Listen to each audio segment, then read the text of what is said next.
एक बात रखना कि कोई भी विचार हो या कोई इंसान हो, अगर आपको ज़्यादा परेशान करने निकले तो उसका त्याग कर देना ही बेहतर है। क्योंकि अगर आप उसका त्याग नहीं करोगे तो वो आपको त्याग देगा एक दिन, चाहे वो विचार हो या इंसान हो। और एक बात याद रखना कि ज़िंदगी में हमेशा ज़माने को देखकर मत चला करो, अपने आप को देखकर चला करो। क्योंकि हमेशा आपका माइंड क्या करता है, माइंड को देखो, ज़माने को मत देखो।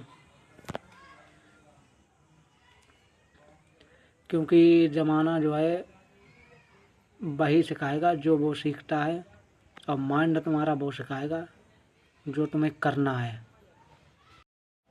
हम सभी एक ऐसे कंफर्ट जोन में फंसे हुए हैं जहाँ तक कि आप जिस रास्ते पे हो या हम किसी रास्ते पे हैं, आप लोग तो उस रास्ते से ये समझ रहे हैं कि उस रास्ते से आगे कुछ है ही नहीं, इसीलिए हम लोग वहीं पर खुश हैं जहाँ पर हो। लेकिन अगर थोड़ा सा अगर उससे आगे निकलोगे तो शायद बहुत कुछ देखोगे।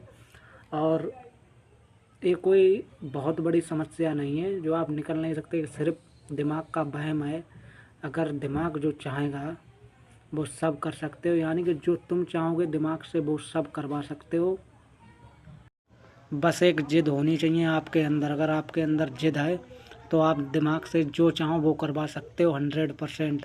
क्योंकि हमारा दिमाग कभी इतना सही और गलत में फ़र्क नहीं समझता है, इसीलिए हमें सही डिसीजन लेना है और उसको करना है 100% जिद बनकर।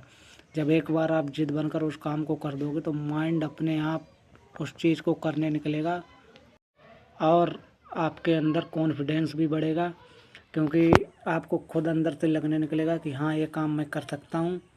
इसीलिए हमेशा अपने माइंड को गलत चीज़ों में मत लाओ, अपने आप को देखो, ज़माने को मत देखो कि वो सामने वाला शख्स क्या कह रहा है या कोई क्या कह रहा है, इस बात से मत समझो। जो आपको करना है वो करो, जो आपके मन को सही लगे उस चीज़ को करो। अगर कोई आपसे कह रहा है कि ये काम नहीं कर सकते तुम, तो 100% वो ही काम करो। अगर उसके कहने पे आपने मान लिया कि ये काम नहीं हो सकता तो आपका मन भी मान लेगा कि ये काम नहीं हो सकता, और आगे के लिए आप कोई काम करोगे तो वो भी नहीं होगा। क्योंकि आप कभी अपने मन के लिए आगे बढ़ाना ही नहीं चाहते हो, अपने माइंड को आगे बढ़ाना ही नहीं चाहते हो। इसीलिए हम सभी लोग इसी में उलझे हुए हैं।